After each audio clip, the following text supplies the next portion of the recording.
Magandang umaga, ngayon po ay araw ng Biyernes, August 25, 2023. Update po muli sa lagay ng panahon. Patuloy pa rin po na minomonitor ang bagyong Gureng na nasa loob po ng ating Philippine Area of Responsibility. Patuloy po ang paglakas nito at posible pa itong lumakas bilang typhoon category sa araw ng Sabado at hindi rin po inaalis ang posibilidad na lumakas pa bilang isang super typhoon ayon sa Pag-asa.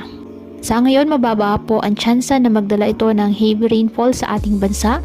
Ngunit kapag magpapa-westward pa ang kilos nito, posibleng makaranas ng heavy rain sa ilang bahagi ng Cagayan Valley sa susunod po na 3 araw. Hindi naman sa ngayon inaasahan na maglandfall ito sa anumang bahagi ng ating bansa, ngunit posible pa rin ang pagbabago kaya patuloy po tayong mag-antabay ng mga updates po hinggil sa lagay ng panahon. Samantala, inaasahang palakasin ng bagyong Gureng ang habagat o southwest monsoon simula po sa araw ng Sabado hanggang sa susunod na linggo. Posibleng magdala ito ng occasional rain sa Metro Manila at western section ng Luzon. Maaari din pong makaranas ng pagbugso-bugsong hangin sa southern Luzon, Visayas at Mindanao. Kaya pinapayuhan po ang ating mga kababayan na paghandaan ang nasabing